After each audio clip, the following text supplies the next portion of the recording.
This Steve Jones Show podcast is now loading. The Steve Jones Show podcast is presented by Sunbury Motor Company, Purdy Insurance, and Brewers Outlet.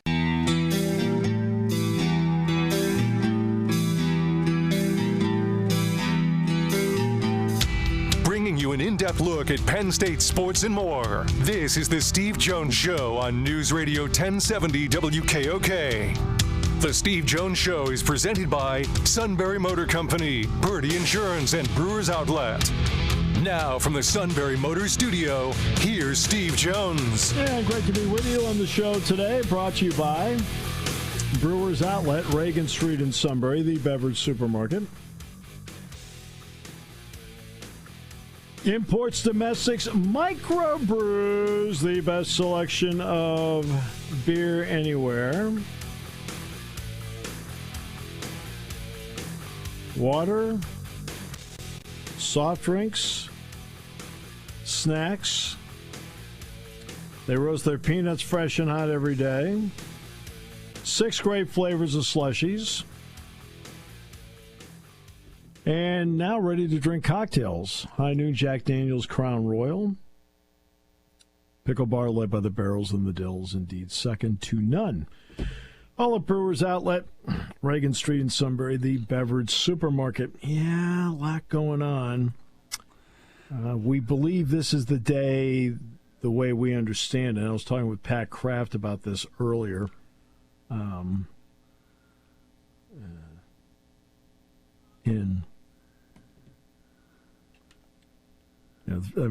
same story as always. What's the first question Pat asked me?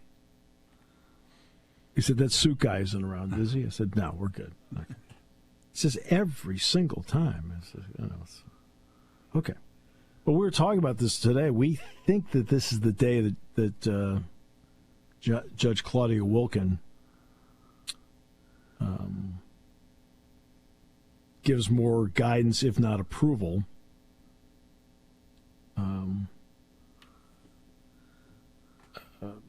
to the House settlement. And that is going to be one of the really, truly big stories in all of sports. I mean, this is all part of the changing landscape. And an older fan that was used to the way everything was done in college sports, this has always been uncomfortable. But I will say this, name, image, and likeness will change in this regard. It's going to look more like what name, image, and likeness should be. And anybody should be allowed to capitalize off their name, image, and likeness. Anybody. You, me, Todd, anybody. If you have a name that's recognizable that may help, or a company thinks can help them, you should get that opportunity to do it. That's why the clearinghouse will be set up. The clearinghouse will be set up so that they will examine such deals. And then the money will be paid internally as opposed to collectives. All right? We'll see if she gives final approval to that today or not. But today, I think it was supposed to be a 14-day period. I think this is the 14th day. Now, George Pickens is going to be traded by the Steelers, and Dallas Goedert is going to stay with the Philadelphia Eagles. They reworked his deal. Goddard's deal will keep him in Philadelphia for the upcoming season. He was entering the 4th year of a 4-year deal worth a little bit more than $14 million a season. His new deal is going to pay him $10 million this season. There's $1 million in incentives as well. So under the category of, for the most part, of keeping the band together. Goedert is staying for one more year at minimum. He's 30 years old now. You have large contracts like Jalen Hurts. He's your quarterback. He has to have one. Saquon Barkley, A.J. Brown, Devontae Smith, Lane Johnson. They got long-term contracts, but the Eagles have been a little more cash conscious this offseason, and this Goedert move is one of them. So instead of getting $14 to $15 million this season, it's a new one-year deal that will pay him $10 million with $1 million for incentives. All right? They've already let free agent defensive lineman Milton Williams and Josh Sweat go, free agency. They released Darius Slay, traded C.J. Gardner-Johnson to the Houston Texans. The Philadelphia Inquirer is the one that broke the Goedert story today.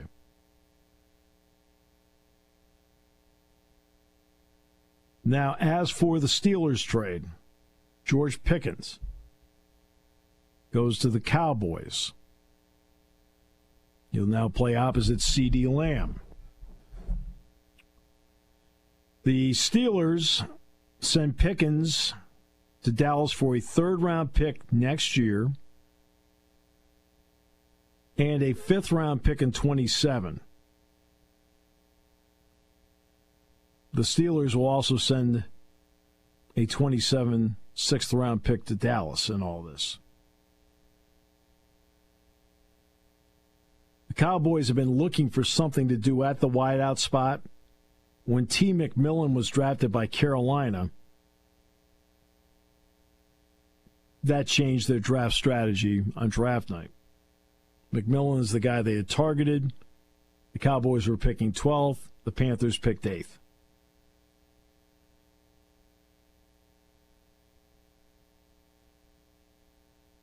And the Steelers, of course, now waiting for a decision from Aaron Rodgers. Calvin Johnson becomes now the leading returning receiver for the Steelers. Now, a guy that is in this mix that didn't get in the mix last year is Roman Wilson. And, of course, they have DK Metcalf.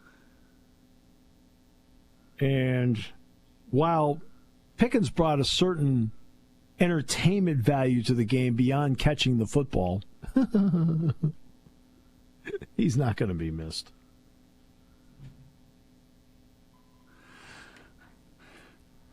Well, I would say looking at that current receiver room, he's going to be missed a little bit this year. Oh, talent-wise, he's missed. There's no question about that. But there's more to life than just the talent part. There are other talented guys. I mean, look, Calvin Austin has some talent. He's not George Pickens. Roman Wilson has some talent. He's probably more of a slot receiver. He's not Pickens. But Pickens is a major league pain in the backside. And look, if you're going to be a pain in the backside, you better be worth it. Explain to me where he was worth it. No. We'll be having this conversation in the fall when DK's targeted only twice in one game, too. Oh, I'm sure. I am sure. I said this yesterday, and I see this from some of the guys that are on the show and some of the other Steelers writers. Kind of, it's obviously addition by subtraction, but to think that DK is going to be well behaved and perfect and a great and the kind of citizen that the Pittsburgh fans expect, I don't think that's. I hope I'm wrong, but I don't think that's on the table either. No, I understand. And if you're looking at those weapons and you're Aaron Rodgers, you're like, is that worth coming out of retirement for? I mean, the green is throwing to those targets and handing off to that backfield not worth playing at 41 years old. I don't know. I don't know. I mean, other than DK, what's there to entice him to play? Well, you got a good tight end in Freiermuth. You got a better offensive line. There's a really good pick. At running back in Johnson. You have a defense that should be pretty good. Are they sitting here right now in early May? Are they a playoff team? I don't think they're close. To be honest with you, I was shocked they were a playoff team last year. Yeah, I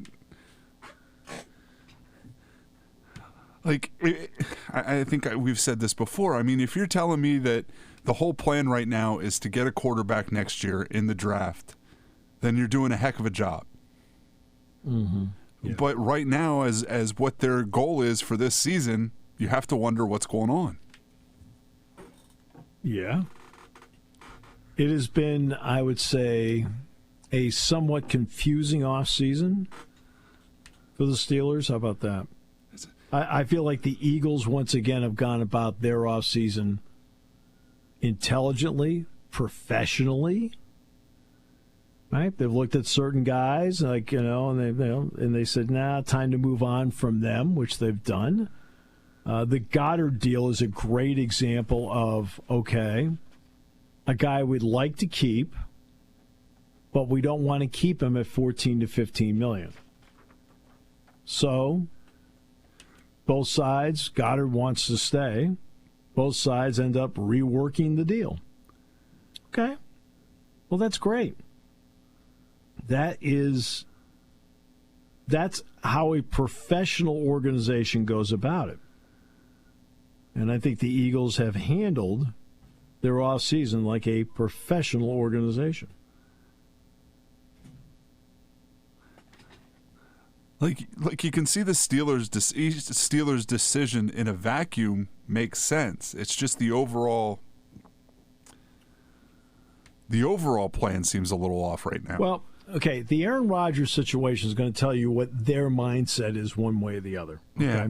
So let's start with this. Say Rodgers says yes.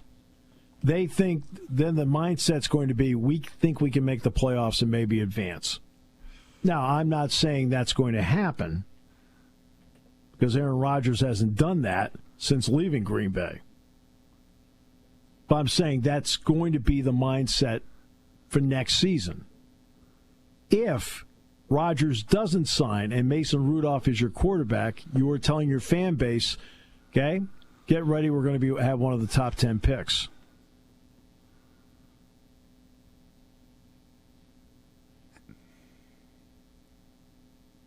And I feel like we're leaning on B the longer it takes, even though they keep saying that he has until 2 weeks before training camp. He does. No, he's got time. It's not like he doesn't have time. Yeah, I think Omar's line was, I need 4 quarterbacks by the first day of training camp. Yeah. That's fine. I mean, he can take his time. That wouldn't bother me in the least. I mean, look, let's start with this. Okay. The same thing is going to happen whether he signs or not. He's not playing any preseason games. I know Mike Tomlin likes to play his quarterback a little bit in the preseason, but really?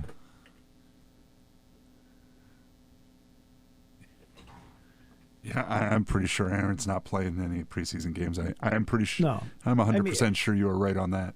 Ask the Philadelphia Eagles why they were 2-2 to start the season.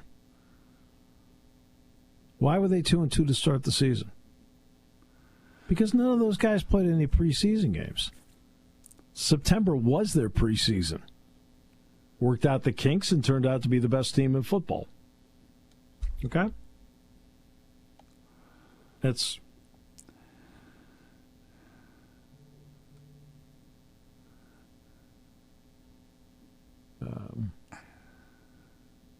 that's the way it is. I mean, and I can't picture Aaron Rodgers playing preseason games. Why? Will Howard's going to play a lot in the preseason. He needs to. You mispronounced his name. It's Tom Brady. Sorry. I know the Pittsburgh fans think he's the second coming of Tom Brady. As somebody who announced games of Will Howard and, yes, Tom Brady in college, Will Howard's not Tom Brady. And remember, Tom Brady was not highly thought of coming out of college. When Brady was at Michigan, I saw him play. I was like, man, I like this guy. This guy has something to him. Like, he's not the best athlete out there, but there's something about him. And I never sensed that with Howard. Wonder where Drew Henson's at these days. Well, he's no longer with the Cowboys or the Yankees. I was going to say he was supposed to be the starting quarterback at Michigan and next to Derek Jeter for 10 or 12 years. Yeah, I know. I remember. Yeah. No, Lloyd Carr was raked over the coals by fans for playing Tom Brady instead of Drew Henson. Now, Tom Brady shows up to a coin toss. Oh, he's a Michigan. He's one of ours. And you're the same people who said he was a schmuck when he was there. But he's our schmuck. He's our schmuck. We're like, great. All right. Amare Campbell is signed with Penn State, transferred from North Carolina. At least that was put out on Instagram that it's a signature. Good player. Battled through a couple of injuries early last season. Penn State needed some depth at linebacker. That provides experience depth for Penn State at linebacker. That's a big-time pickup right there. I mean, he will help. Does a lot of things very, very well. I know they were looking for a bigger linebacker, but I was a little surprised at the guy that he had 6.5 sacks. Oh, yeah. No. He had 6.5 sacks. I was going to say, so it seems he also has the ability to rush the passer as well. Yeah, he does. No, he does. No, he's a very good athlete.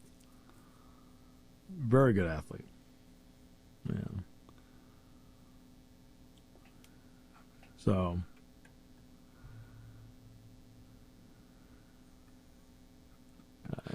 But that's where we are. And then the elite camp begins 2 days from now for Yannick and those guys, and then go from there. I know women's volleyball picked up a big commit in the transfer portal. I don't know if that player has, quote, signed, so I can't really talk about it yet, but I guess it was another really big one. In the NBA, why did they play the regular season? So you could get home court? Has anybody won a game in their home court in this round? No.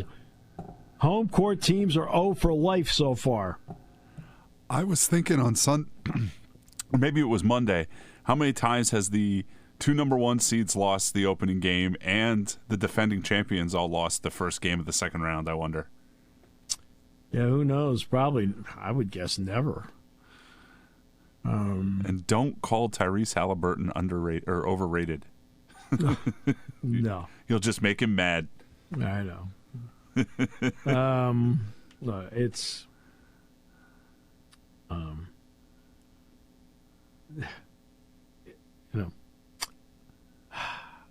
and you look last night, Carolina wins at Washington.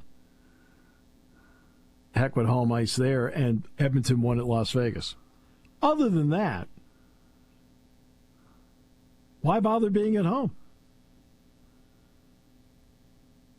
You think it would even out? I still don't know how Cleveland blew that game last night. I don't think Cleveland knows how Cleveland blew that game. They know. I don't think they know at all how that happened. Is it just not boxing out Aaron Naismith? Was that just threw them all off kilter? Kevin Warren got a $5.75 million bonus for the Big Ten rights deal. He didn't have anything to do with it. What the heck? Ay. I'll wait till I text Jack that one. Sometimes it's better to be lucky than good. Oh, God. I thought you were going to say you got it for the Bears season for a second. No.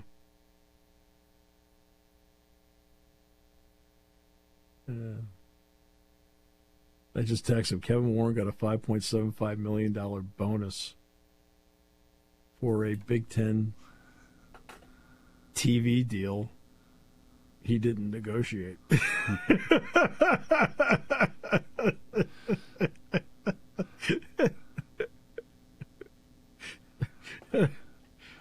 Will your phone go off before we go on break? Yep. Yep.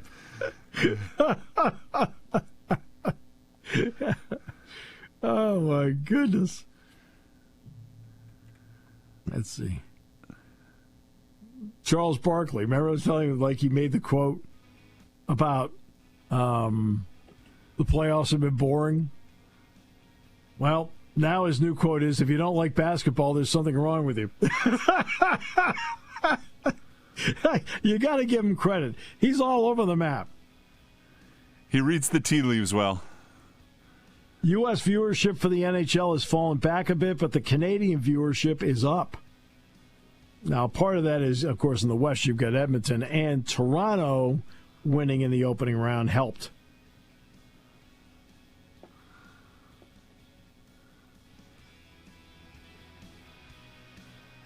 Meanwhile, NBA playoff viewership opening round up 4% over last year.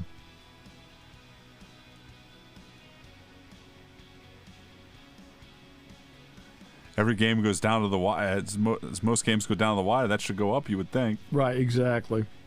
Yeah. Game time or just fun time. Doesn't matter what time it is because it's Brewers Outlet time. The beverage supermarket has the area's largest beer selection. Imports, microbrews, ciders, and domestics. Pick from over 100 ice-cold 12-packs and dozens of 24-ounce singles. Soda, snacks, hot sauces, fresh roasted peanuts. Make it one-stop party shopping, and don't forget the pickle bar. So whatever you're celebrating or just doing it up, Brewers Outlet, Reagan Street, Sunbury wants to see you. And thank you for your years of patronage. You can buy water from some secluded volcanic island or water that's smart, but if bottled water isn't spring water, it's probably filtered or purified. Tulpehocken Mountain Spring water is naturally pure and tastes better. You can't get spring water through a filter, but you can get pure water straight from the spring and delivered to your door. When it comes to spring water, you have choices. Choose the purest natural mountain spring water from Tulpehocken Mountain Spring Water, Northumberland. TulpehockenWater.com.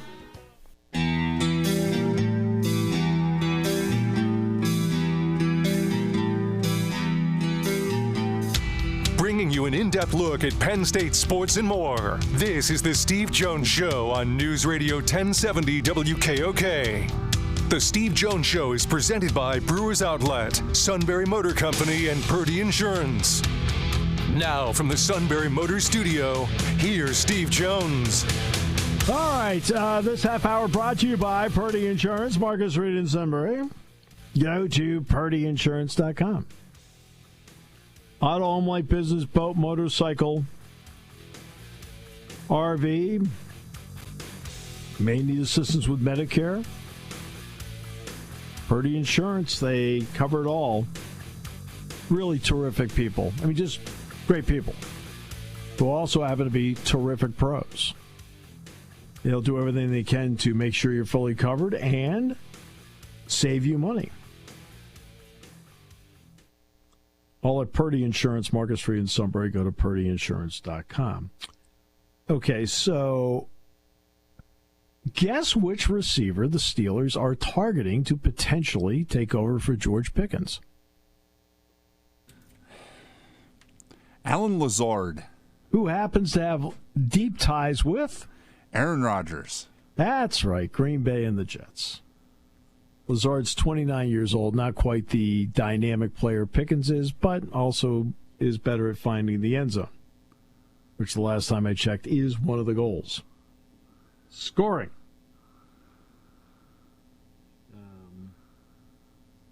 By the way, you said how long would it take for me to get a return text from Jack? I sent the text at 1:28, 1:28:30.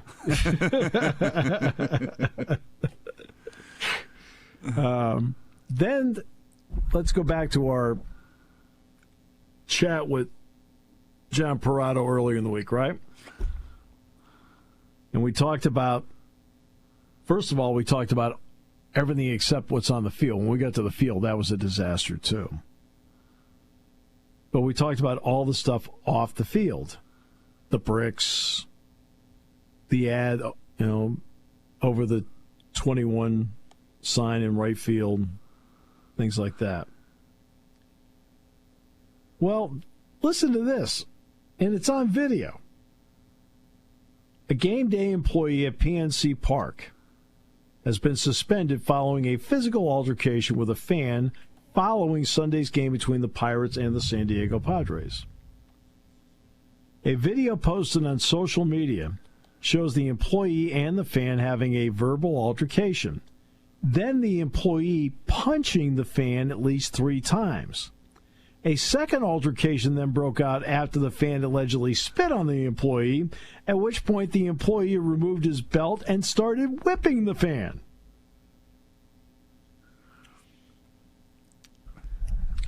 Quote, "We are aware of the unfortunate incident that occurred following the conclusion of Sunday's game between a PNC Park game day employee and a guest," the Pirates said in a well-crafted statement.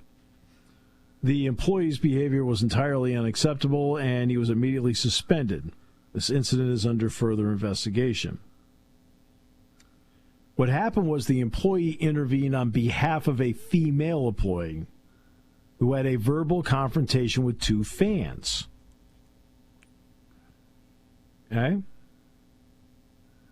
And so it sounds like he was trying to at least initially do the right thing. Like, she's over there, there's a verbal confrontation, so he wants to step in, he's wanting to help his fellow employee.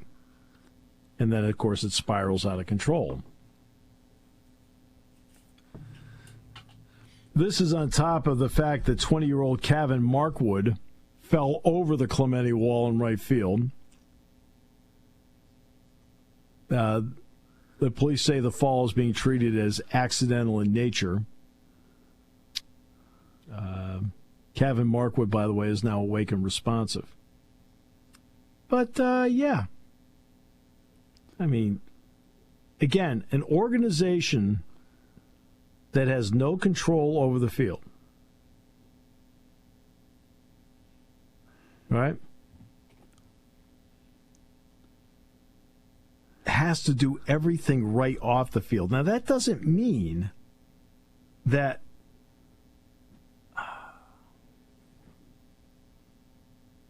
okay? I mean, they've got a whole thing on video. I mean, the whole thing's on video. All right? And it's bizarre when you watch it. Right? Guy in the beard is the guy that got hit eventually. And I don't know what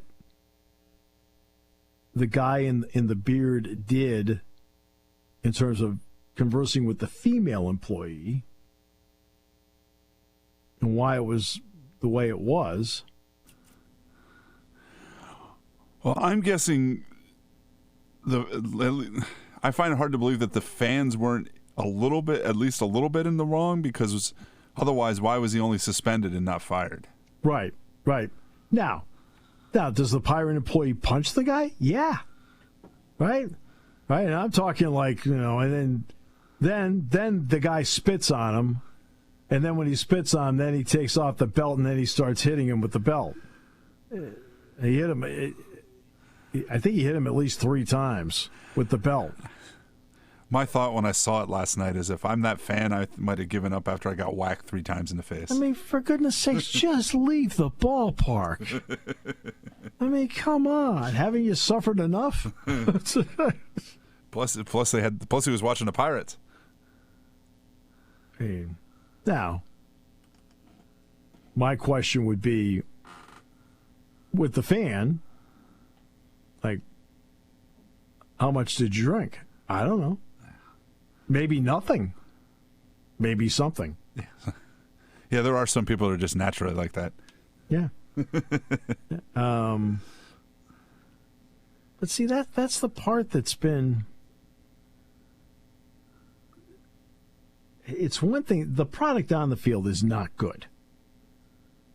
It's not good. But, for example, I mean, this guy spit on him. He spit right into his chest. Like, okay. Now, how he reacted? But, like, I'm with you. Like, he was suspended. He wasn't fired. And I'm wondering if the female employee, when she was interviewed, explained her situation and that he came over to help. I don't know. These are all things I'm just guessing here. But all this stuff keeps happening off the field to one organization.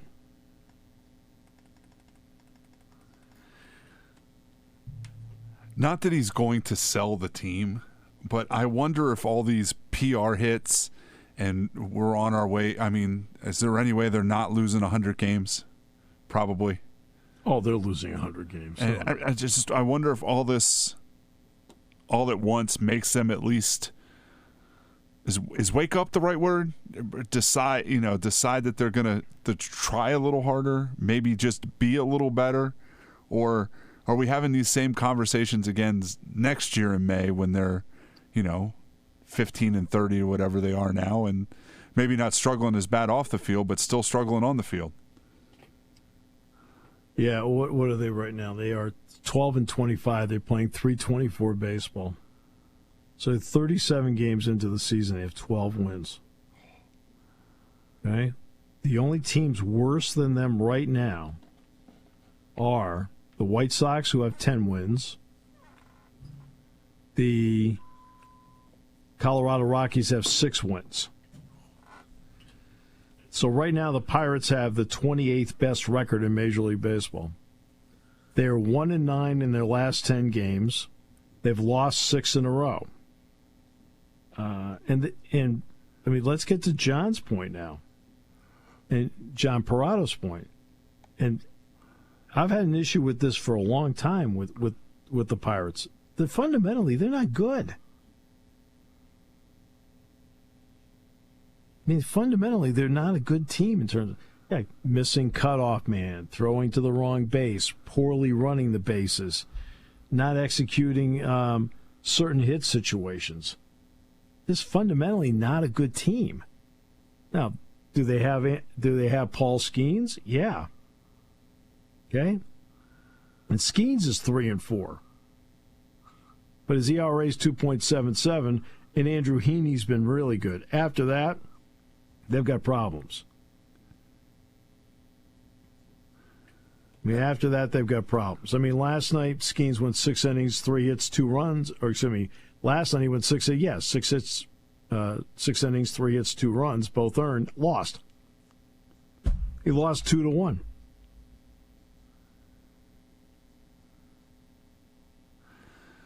And, I mean, I feel whatever optimism they've built, those 2 stretches at the beginning of the last 2 years, and there seem to be some guys in the minor leagues coming, that appears to be all gone. I mean, I guess Bubba Chandler, maybe Bubba Chandler and the other pitcher, but it doesn't seem they're inclined to bring them up at any point this season. So look, but they aren't saviors, okay? No, but they're decent. I mean,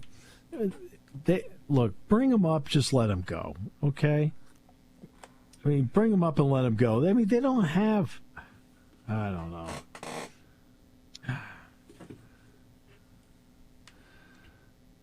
Okay, I keep going back, like, certain things. They drafted Henry Davis first overall, right? And I was like, I don't think so. I wasn't crazy about him. Skeens I love, by the way. I thought Skeens was an awesome pick. But I'm looking at Henry Davis, I was like, nah, I don't think. And he's done nothing. That's the first overall. You get to pick the guy you think is the best player in college baseball or whatever level. Right? That's where they are. Nick Gonzalez is a first-round pick. He's played one game. Henry Davis, first overall, hitting 133. And the Pirates are... Yeah. You know what? One of the issues you have when you are a team like the Pirates, you have to be really good at talent evaluation. Okay? Look at the Kansas City Royals. Kansas City Royals spend about as much money as the Pirates do, maybe a little bit more. All right? Well, the Royals made the playoffs last year. They're 21-16 this year. And who's their big free agent? Seth McClung last year? Yeah. That's their big free agent? Really? Okay. But they've done a great job of talent evaluation. They've been able to keep Salvi Perez, who was a part of their World Series championship team 10 years ago. Right? But they've drafted the right people. They've developed the right people. I mean, when you're a developmental program, which is what the Pirates and the Royals happen to be, you have to pick the right people, and you then have to do a great job at developing. Now, did they go out and get Michael Wacha to be one of their starting pitchers? Sure, great move. Michael Lorenzen, who'd been with the Phillies. Okay, decent move. Right? I mean, so they picked up some guys like that. John Schreiber out of the bullpen, picked him up, get a sidearm guy in there. I mean, these are the Royals. Well, guess what? The Royals are good. Not great, awesome, and incredible, but they're good. And they have about a little bit slightly higher payroll than the Pirates do. And the Pirates were here 6 years. I can tell you firsthand, I never once thought they were good at developing talent. I sat there and watched it for 6 years. I was like, God, and then the Cardinals came back in here, and you're watching them develop talent and develop a winning mentality and the whole thing. I mean, all the way through. It's just a completely different mindset between the Cardinals and the Pirates. I saw it firsthand. Are they still kind of doing they still do the Cardinals way stuff? In theory? In theory. I mean, they're struggling right now, but I mean, that was their big thing, was figuring out those college hitters that were undervalued. Yeah. No, they still do that. I mean, you look at it. Let's take a guy that's right now the Cardinals are 500. Yes. So you look at the guys they have in the team. Guy that's in the lineup every day, Lars Nootbaar. Okay, Lars Nootbaar. Okay, Pedro Paez. All right, their catcher. All right, well, what do those two guys have in common? Well, guess what? They started out here in State College. They worked their way up. They worked their way through. And they've hung on to some of these guys. Andre Palante. Okay, he was the pitcher of the year here in State College. I mean, they develop and work their players through the system. Doesn't mean once in a while they don't go out and get a guy like Phil Maton in the bullpen or something like that, or Steven Matz. They got from, I think Matz was with the Mets, I think, wasn't he? I mean, yeah. I mean, so you're going to do stuff like that. But, I mean, even the managers through the system. Ollie Marmol. He managed 2 years here in State College. Now, the good news is the Pirates are not in last place in the race for the wild card because of Colorado. There's always the Rockies. There's always somebody there to bail you out. But they're just on the field, a fundamentally unsound product. Off the field, just in the ballpark, they've had more issues than any team I can think of this season. And I'm not in a position to judge the employee here. I looked at the tape, but I don't. Right, I've looked at it. I didn't have the sound up, obviously. I have my dump button back. No, I'm not going to do that. No, we're not going to do that. It's just, I don't know. It's the gang that can't shoot straight. I'll be honest. I think the only thing that changes it is either an epiphany by Bob Nutting or Bob Nutting selling the team. Because, I mean, obviously the guys, other than that stretch in, was it 2014 or whatever it was, when they lost to Madison Bumgarner in the one-game playoff, I mean, what have they done under his stewardship? Exactly nothing. You're so negative. Well, I'll tell you. Here's the other part. All right. The fans are speaking out in their own way by not showing up. The Pirates are 26th in the majors in average attendance, 16,577. Now, remember, the White Sox and Miami are behind them, but here's the asterisk. Tampa Bay and the Athletics are 29 and 30, and they're playing in minor league ballparks. So take those two out. The Pirates are third from the bottom in average attendance. The Phillies are fourth, 41,126. They play winning baseball, have an exciting team, have stars. The Yankees are third, but the people in New York are bored. No, I'm just kidding. I mean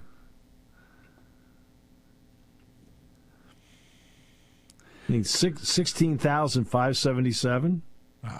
And that's I was going to say, that's going to drop because that's still carrying some of that early season goodwill yet. Well, some of there are games where they've got 5,000 to 8,000 fans in the stands, but they've sold 14,000 seats, like season ticket holders, things like that. I mean, you watch the games on TV. There's nobody sitting behind home plate. No. Nobody. It's always one of the big issues. Like, for example, we've talked about this with Penn State basketball. Sell the tickets behind the basket. When they shoot free throws, people see it. People see it.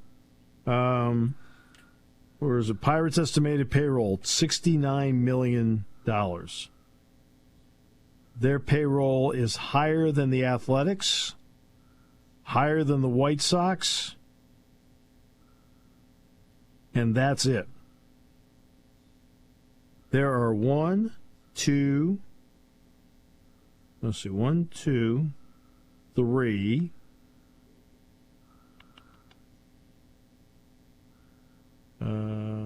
4, 5, 6, 7. There are 7 teams under 100 million. We brought up Kansas City earlier. Kansas City payroll is $110 million.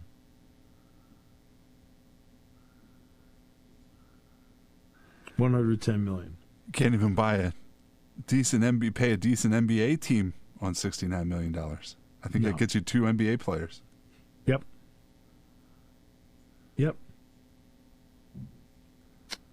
The Pirates, let's see, are the exact same spot they were last year. They through 19 dates last year at 16,589. They have now lost 12 fans, 16,577. As somebody that watched last year, it looked way closer to 16,000 last year at this point than it does this year. Right. That's one of the big issues they have. Yeah. One of the big issues they have is that they may be announcing 14 or 15,000 are there, and there's only 6,000 to 8,000 there. Like, fans they aren't going. And remember, this includes an opening series with the Yankees, where they did draw. They didn't sell out, but they drew. And in theory, with as good as the Padres have been, the Padres should have drawn this weekend. No, they should have. But people don't want to go see the Pirates play. No. It's crazy. The Phillies actually are drawing more this year than last year as well. Phillies drew 38-6 through the average through 19. This year they're drawing 41-127. So their attendance is up.